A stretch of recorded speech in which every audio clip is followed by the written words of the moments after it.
आखिर मोहरा फिल्म का गाना या फिल्म का ट्रेलर अब तक क्यों नहीं आया। जी दोस्तों, बता दें पावर स्टार पवन सिंह का दशहरा के शुभ अवसर पे आप सभी के बीच मोहरा फिल्म के गाने और जो है ट्रेलर देखने को मिलने वाले थे, लेकिन अब तक कोई अपडेट नहीं आया है। दोस्तों बता दें पावर स्टार पवन सिंह द्वारा ही आप सभी के बीच एक पोस्ट जारी किया था आज से लगभग में एक हफ्ता पहले।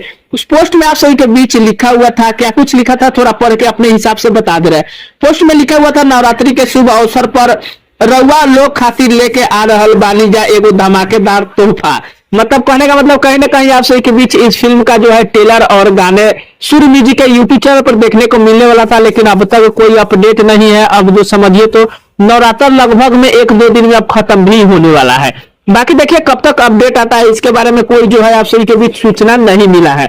और एक बात और बताना चाहता हूँ दोस्तों, बता दें कि प्लेबैक सिंगिंग में आप सभी के बीच नॉमिनेट हो चुके हैं पावर स्टार पवन सिंह, जिसका कि कल ही आप सभी के बीच अपडेट आया था, लेकिन मैं किसी कारण बस अपडेट नहीं दे पाया। बाकी दोस्तों जैसे ही कोई और अपडेट आप सभी के बीच आगे आता है तो मिलेगा। फाइनली छोटा सा अपडेट था, इंतजार रहेगा फिल्म के ट्रेलर और जो है गाने को लेकर के, क्योंकि मोहरा फिल्म के गाने आप सभी के बीच बहुत बेहतर बनाए गए हैं। कि देखिए पावर स्टार पवन सिंह के बारे में जैसे भी कोई और अपडेट आएगा तो मिलेगा हमारे चैनल के माध्यम से। भाई ये छोटा सा अपडेट था, अपडेट कैसा लगा कमेंट कर सकते हैं, चैनल पर नया सब्सक्राइब कर सकते हैं, वीडियो पसंद आया लाइक कर दीजिएगा। मिलते हैं ना कोई अपडेट में, तब तक के लिए धन्यवाद।